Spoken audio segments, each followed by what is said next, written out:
오늘 우리에게 주시는 하나님 말씀은 다니엘 2장 14절에서 24절까지의 말씀입니다. 그때에 왕의 근위대장 아리옥이 바벨론 지혜자들을 죽이러 나가매 다니엘이 명철하고 슬기로운 말로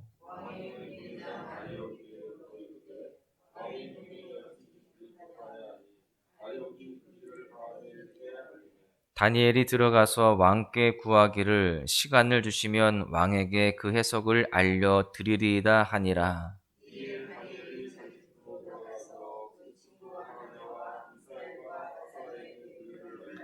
하늘에 계신 하나님이 이 은밀한 일에 대하여 불쌍히 여기사 다니엘과 친구들이 바벨론의 다른 지혜자들과 함께 죽임을 당하지 않게 하시기를 그들로 하여금 구하게 하니라.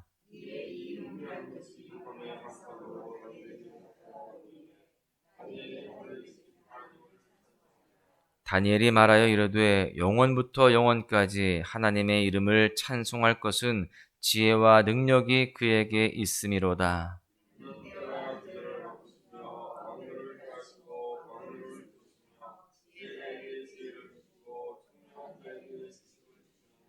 그는 깊고 은밀한 일을 나타내시고 어두운 데에 있는 것을 아시며 또 빛이 그와 함께 있도다.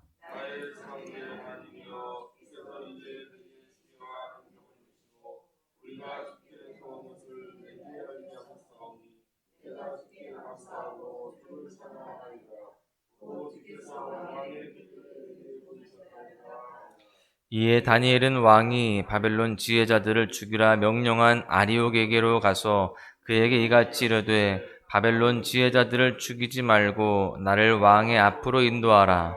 그리하면 내가 그 해석을 왕께 알려드리리이다 하니. 아멘. 현대 사회의 사람들은요, 어떤 일들을 평가할 때 과정보다는 결과에 집중하는 경향들이 있습니다. 어떤 과정이든 상관없이 결과가 좋다라고 한다면 그 행위는 옳다고 판정하는 그러한 모습이죠. 이러한 입장을 결과주의라고도 합니다. 그러나 그 결과에 담긴 의도와 과정을 살펴보는 일은 매우 중요합니다.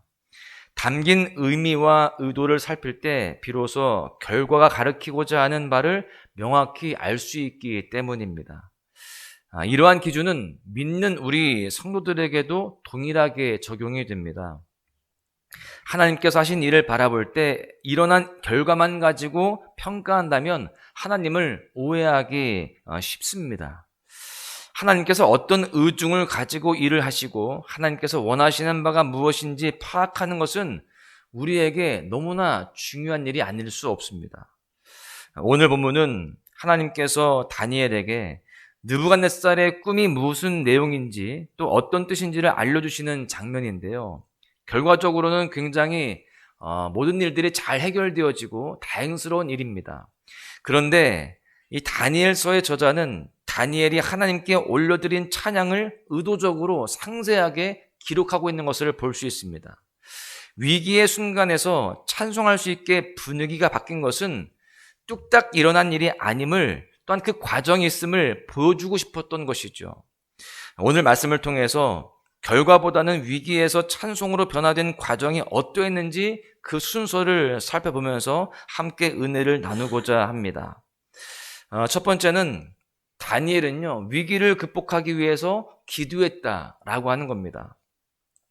느부갓네살이 자신의 꿈을 해석하지 못한 박수와 술객과 점쟁이와 갈대아 술사들에 대해서 극도로 진노하면서 그들을 죽일 것을 명령합니다. 다니엘은 왕의 근위대장 아리옥을 통해서 이러한 모든 상황들에 대해서 다 듣게 되고 느부갓네살을 만나게 되죠. 그때 다니엘이 이 왕에게 구한 것은 시간이었습니다.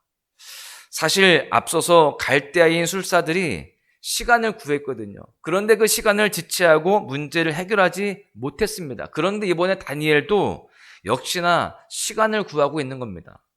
그런데 다른 점이 있어요. 다니엘은 왕에게 확신하면서 꿈을 해석하겠다라고 약속을 합니다. 이제껏 만났던 지혜자들과 다르게 확답을 가져오겠다라고 하는 그 모습에 느부갓네살은 의아해했을지도 모릅니다. 그렇게 시간을 확보한 다니엘이 한 일이 무엇이었습니까? 바로 그 시간 동안 친구들에게 이 모든 일들을 알렸습니다. 그리고 함께 기도하도록 기도를 요청하는 거예요. 여기에서 우리는 다니엘과 친구들이 얼마나 기도를 실제적이고 또 구체적으로 이해하고 있는지를 볼 수 있습니다. 추상적이거나 간접적인 기도 제목이 아니라 생명의 위기 가운데 드리는 실제적인 기도였습니다. 하나님께서 실제로 이 위기를 해결해 주실 수 있다라는 믿음으로 간절히 함께 기도했다라는 거죠. 마치 사람들이 어려운 문제에 봉착했을 때 즉각적으로 전문가를 찾고 도움을 구하는 것처럼 다니엘과 이 친구들은요, 자신들이 믿고 있는 유일한 해결자이신 하나님만을 찾았던 것입니다. 여러분, 그렇다면 우리는 기도를 어떻게 이해하고 있습니까? 혹여나 추상적이고 간접적인 하나님의 도우심을 희미하게 구하는 기도, 응답이 되면 좋고 그렇지 않으면 어쩔 수 없는 그러한 태도로 기도하고 있진 않는지 우리가 돌아보아야 됩니다. 다니엘은요, 기도를 그렇게 대하지 않았습니다. 다니엘이 드리는 기도는 생명과 죽음 사이의 기도였고요. 그 기도가 유일하고 실제적인 방안이었습니다. 유일한 돌파구였던 것이죠. 그렇게 다니엘과 친구들이 합심하여 기도했을 때 놀라운 일이 일어납니다. 하나님께서 밤에 환상으로 다니엘에게 그 꿈을 보여주셨습니다. 그리고 다니엘은 이 위기의 해결자는 하나님이심을 명확하게 고백합니다. 여러분, 위기의 극복을 하기 위해서는 무엇보다 기도가 필요합니다. 위기 극복의 첫 단추는 기도라는 것이죠. 다니엘은 그 마음을 가지고 하나님 앞에 나아갔고 하나님은 그 기도를 들으시고 그 위기에서 건져주셨던 것입니다. 그래서 우리는 하루를 시작할 때 이 첫 단추를 기도로 시작하는 것입니다. 이렇게 기도로 시작할 때 이 하나님은 우리의 모든 위기를 극복하게 하실 수 있도록 우리에게 은혜 주시고 또한 모든 상황 가운데에 주님의 은혜를 부어주실 줄로 믿습니다. 두 번째는요, 다니엘은 위기를 극복하게 하신 하나님을 찬송했다는 거예요. 그렇게 하나님 앞에 기도했을 때 하나님이 해결하여 주시고 응답하여 주시는데 그 하나님에 대해서 찬양하고 주님의 이름을 높였다라는 겁니다. 오늘 본문에 보니까 기도의 응답을 받은 다니엘은 즉각적으로 하나님을 찬송합니다. 여러분, 위기의 때에 하나님을 찬송하면 해결을 더욱 앞당기는 겁니다. 실제적으로 하나님께 찬송을 올려드릴 때 위기는 사라지는 것이죠. 사실 일이 해결됐다는 기쁨과 안도감으로 인하여서 하나님을 금방 잊어버리는 사람들이 있습니다. 조금 해결의 실마리가 보이면 안심하는 거예요. 그리고 오히려 그 마음이 주님께로 더 깊이 나아가지 않고 방심합니다. 안일해지게 되죠. 그러나 위기가 정말 완전히 해결되었다라고 누가 자신할 수 있겠습니까? 인생은 얼마나 예측 불가능한지 여러분, 한 가지 일이 해결되었어도 다른 일이 겹치기 일쑤입니다. 이 일이 해결되었다고 해서 마냥 마음을 놓는다면 언제 또다시 불안과 위기가 찾아올지 모르는 것이죠. 위기의 완전한 해소는 그 일을 완전히 맡아주시는 하나님을 찬양할 때 일어나는 것입니다. 하나님께서 이 모든 일들을 다 가져가셨고 더 이상 걱정하지 않도록 해결하셨음을 믿고 그 하나님을 찬양할 때 우리는 안심하고 안정감을 누릴 수 있는 것입니다. 주님께서 허락하시는 평안함을 누리게 되는 것이죠.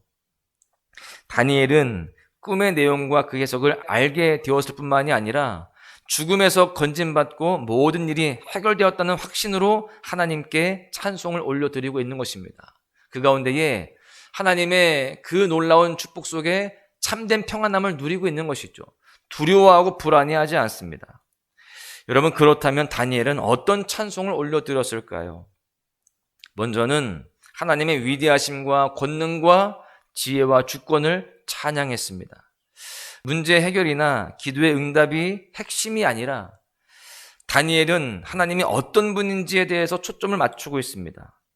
바벨론의 포로로 잡혀있는 남유다 백성에게 하나님이 어떠한 분이신지에 대해서 다니엘은 지금 알려주고 싶었던 거예요.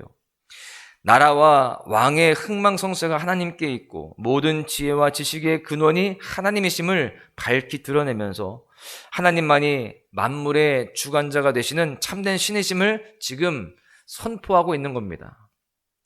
그런가 하면 다니엘이 올린 두 번째 찬송은요, 나의 조상들의 하나님이여 라고 찬송하면서 이렇게 놀라우시고 높으신 하나님이 이스라엘을 다스리시는 하나님이시며 신실하신 하나님께서 동일하게 나에게도 역사하사 지혜와 능력을 주셨다라고 고백합니다.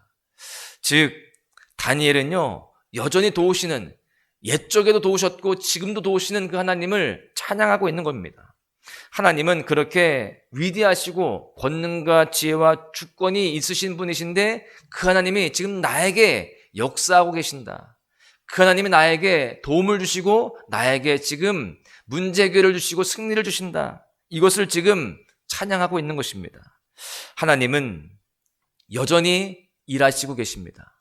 그 놀라운 능력과 주권으로 우리의 삶 가운데에도 동일하게 역사하신다는 사실을 우리도 깨닫고 함께 찬양할 수 있는 그런 삶이 되어야 할 줄로 믿습니다. 옛적에도 계셨던 하나님께서 다니엘의 삶에 역사하셨던 것처럼 우리의 삶에도 역사하신다라고 하는 것이죠. 그 사실을 믿고 우리도 하나님 앞에 찬양하며 경배하며 주 이름을 높일 때에 우리의 삶은 모든 위기 가운데서 건진받고 최후 승리하게 되는 줄로 믿습니다. 말씀을 마무리하겠는데요. 다니엘은 기도와 찬양으로 전심으로 하나님께 나아갔고 위기를 넘어서 찬송으로 변화되어지는 놀라운 기적을 경험하게 되었습니다. 우리도 다니엘과 같이 절체절명의 위기 앞에서 하나님을 실제적으로 찾아야 됩니다. 모든 방법과 사람을 총동원하여서 문제를 해결하려다가 더 이상 방법이 없을 때 그때 하나님을 찾는 것이 아니라 하나님이 실제적인 해결자이심을 믿고 온전히 하나님께 다 맡겨드리는 모습이 되어야 됩니다. 최후의 수단으로서의 기도가 아니라 최선이자 최고의 수단으로서 기도를 드려야 된다라고 하는 것이죠. 그렇게 엎드려 간절히 기도했을 때 다니엘과 친구들뿐만이 아니라 바벨론의 모든 지혜자들도 목숨을 구할 수 있게 되었습니다. 우리도요, 주님 앞에 그렇게 기도하며 찬양할 때에 우리뿐만이 아니라 우리와 함께하는 모든 사람들도 함께 은혜를 경험하게 되어지는 그런 우리가 선한 영향을 끼치는 복된 모습이 될 줄로 믿습니다. 여러분, 더불어서 이 문제를 모두 가져가신 그 하나님 앞에 더욱더 찬양하는 삶이 되어야 됩니다. 그 문제에 매여있지 않고 감사함으로 주님 앞에 찬양하는 모습들, 하나님을 더욱더 높이는 모습들이 우리에게 있어야 됩니다. 그럴 때에 진정한 위기의 해소가 일어나게 되어지고 영원한 소망 가운데 나아가게 되는 줄로 믿습니다.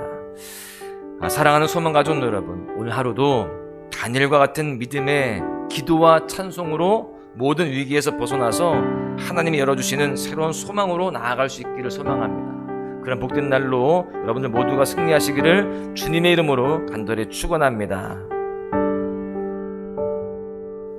빛나는 왕의 왕, 영광의 주님, 온 땅 기뻐하라, 온 땅 기뻐하라. 광채의 옷 입고 어두운 물리쳐 저 원수는 떠내, 저 원수는 떠내.